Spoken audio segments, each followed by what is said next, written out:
Thanks for listening to English Go Podcast. To listen without advertisements or to read episode transcripts, visit englishgo.co.uk for more information. If you're struggling to lose weight, you've probably heard about weight loss medications like Wegovy or Zepbound, and you might be wondering if they're right for you. Meet PlushCare, a leading telehealth provider with doctors who are there for you day and night to partner with you in your weight loss journey. If you qualify, they can safely prescribe you medication from the comfort of your own home.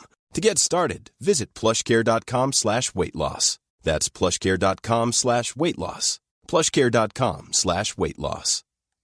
One size fits all seemed like a good idea for clothes. Nice dress. It's a t-shirt. Until you tried it on.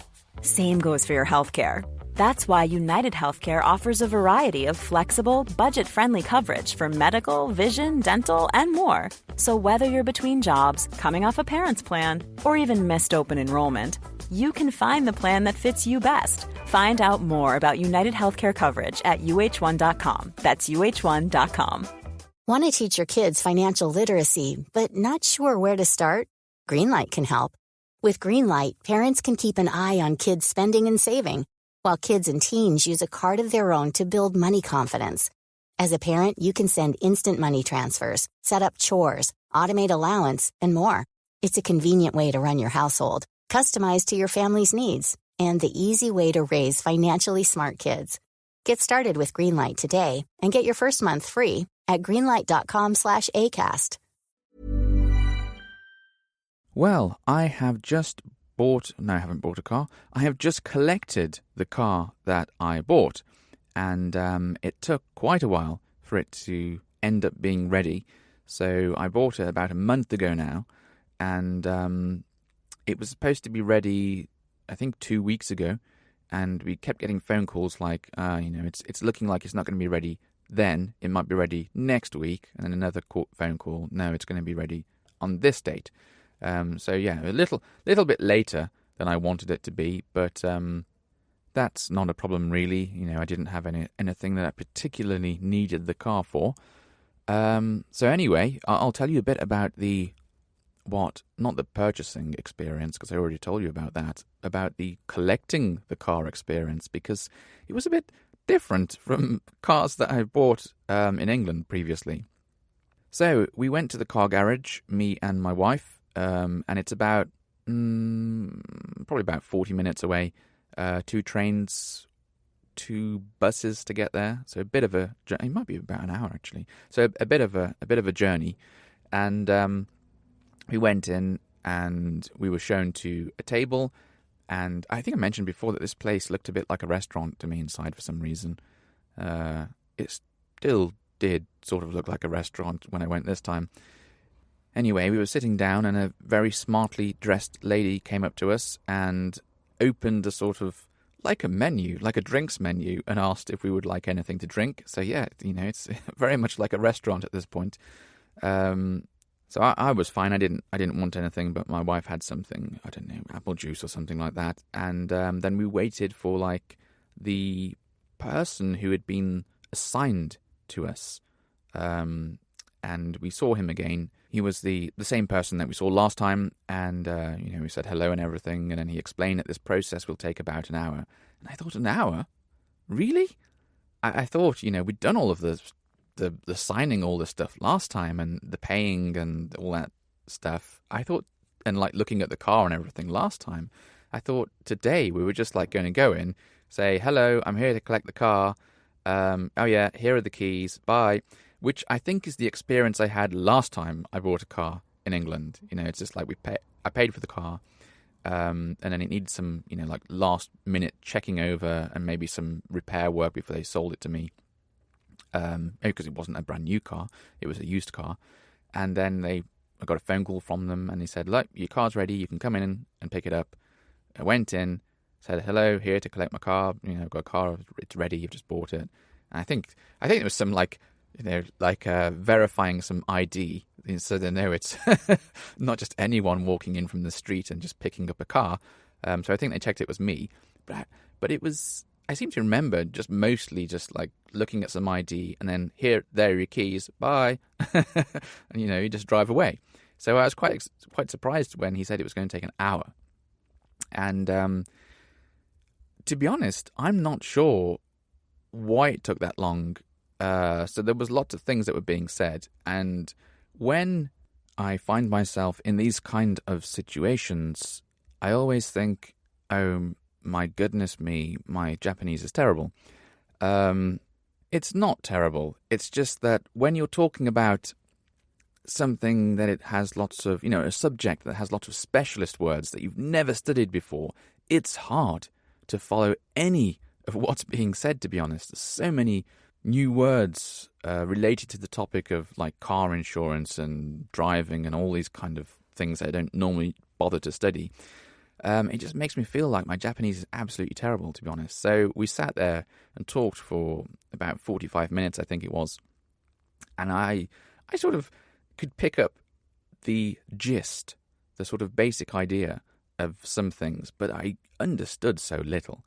And it's a weird experience to go from, like listening to my podcasts in the morning that are aimed at like native speakers of Japanese, and coming away with, like 85, 95% comprehension, understanding. And then like you go into another scenario and it's like, I didn't know what's being said here. It's weird. But anyway, another thing that's weird about that situation is all of a sudden I've just got to sign this document and I don't know what I'm signing at all. But, my wife's with me and she's listening to what's being said, so I assume that it's all okay. And sometimes I want to ask her and say, what's this thing? What am I signing now? And I did on one occasion, but she just said it's like too difficult to explain. So I just have to sign it. So that's a bit weird, but hopefully it's all good. Anyway, after all of the signing of things, the man went away and then came back with the keys and gave them to me. And I thought, is that it? Is it finished? Are we ready to go now? So we stepped outside to where the car was. I should mention that before we went into this place, we saw our car that we'd bought. It had been driven to the front right in the front of the garage, and it had just been washed and cleaned. And you could tell it was still a bit wet. And the tyres, they'd like painted the outside of the tyres black to make it look new. So they'd done a really good job cleaning it.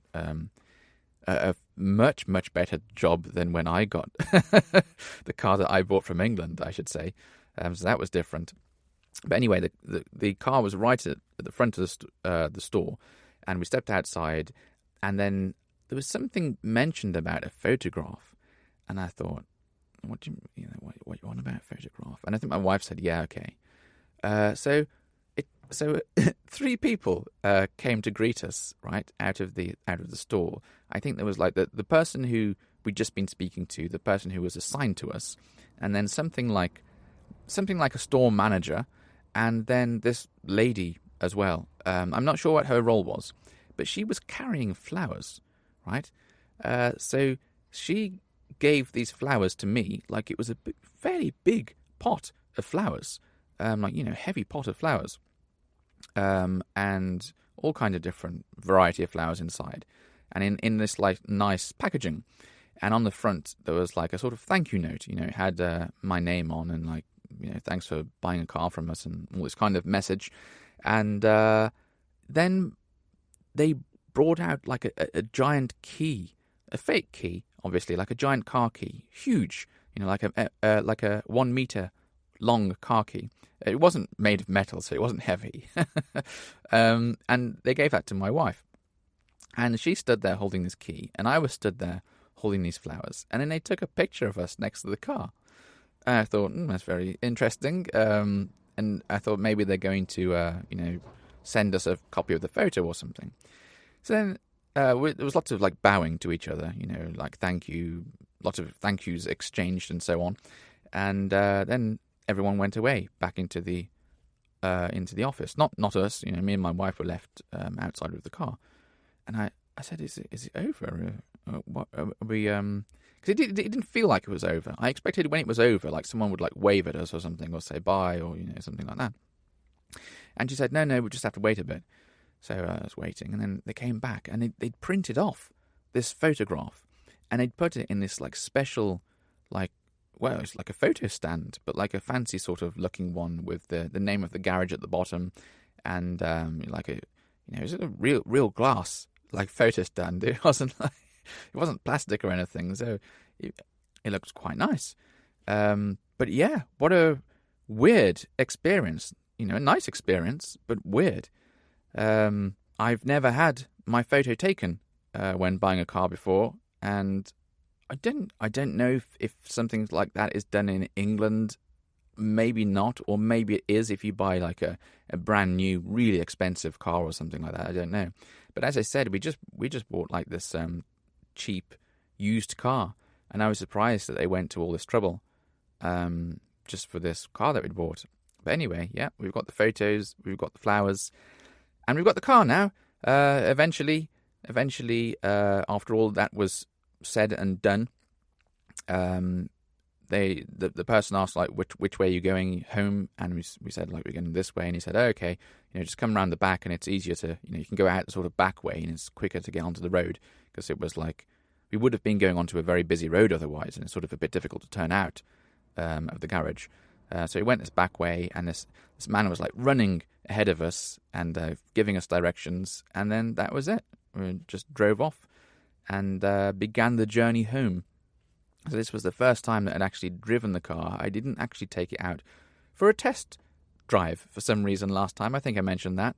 And it was fine driving back. It was about a 40-minute drive back to our house, and the car was surprisingly quiet, actually. It was a lot quieter than I thought it would be to drive, because these kind of small cars usually have reasonably noisy engines, just the way they have to work.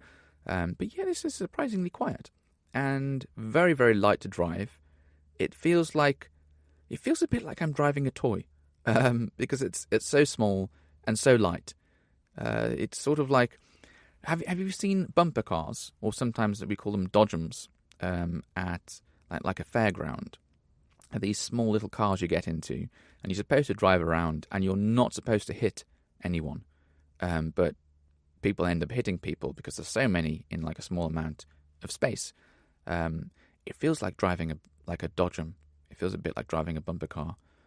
It's just so small and so light, but it's fun. It's quite fun to drive, and I've just got to get used to it. I've got to get used to driving an automatic, and I've got to get used to driving on Japanese roads and all kinds of things, really. So yeah, fun experience. Lots of things to learn ahead of me. Okay, that's it for today's episode. So until next time, bye-bye. Ryan Reynolds here from Mint Mobile. With the price of just about everything going up during inflation, we thought we'd bring our prices down. So to help us, we brought in a reverse auctioneer, which is apparently a thing. Mint Mobile Unlimited Premium Wireless. How to get 30, 30, bit to get 30, bit to get 20, 20, 20, bit to get 20, 20, bit to get 15, 15, 15, 15, just $15 a month? Sold! Give it a try at mintmobile.com/switch. $45 up front for 3 months plus taxes and fees. Promo rate for new customers for limited time. Unlimited more than 40 gigabytes per month. Slows full terms at mintmobile.com. Life is full of awesome what-ifs, and some not so much, like unexpected medical costs. That's why United Healthcare provides Health Protector Guard fixed indemnity insurance plans to supplement your primary plan and help manage out-of-pocket costs. Learn more at uh1.com. Imagine the softest sheets you've ever felt. Now imagine them getting even softer over time. That's what you'll feel with Boll & Branch's organic cotton sheets. In a recent customer survey, 96% replied that Boll & Branch sheets get softer with every wash. Start getting your best night's sleep in these sheets that get softer and softer for years to come. Try their sheets with a 30-night guarantee. Plus, get 15% off your first order at bollandbranch.com. Code BUTTERY. Exclusions apply. See site for details. Discover a new city every day with Qatar Airways. Experience variety and excitement on your next urban adventure. Visit QatarAirways.com to explore our must-visit destinations. Tired of the same kitchen routine? Break free with a month of flavor and fun at MGM National Harbor. Visit on Sundays for bottomless brunch at Osteria Costa, where authentic Italian flavors transport you to the Amalfi Coast. Taco Tuesday never looked better at Diablo's Cantina, where margaritas and food specials set the night ablaze. Tap Sports Bar is the place to be on Wednesdays for wings and karaoke. Don't miss our monthly concert series, Patio Jam, featuring local bands and select venues. Shake up your routine at MGM National Harbor. Thanks for listening until the very end of the show. If you've enjoyed this episode, please give my podcast a rating, or if you have the time, write a review. It's a really nice way of letting me know you enjoy these episodes and encourages me to make more of them for you. Thanks very much and have a lovely day.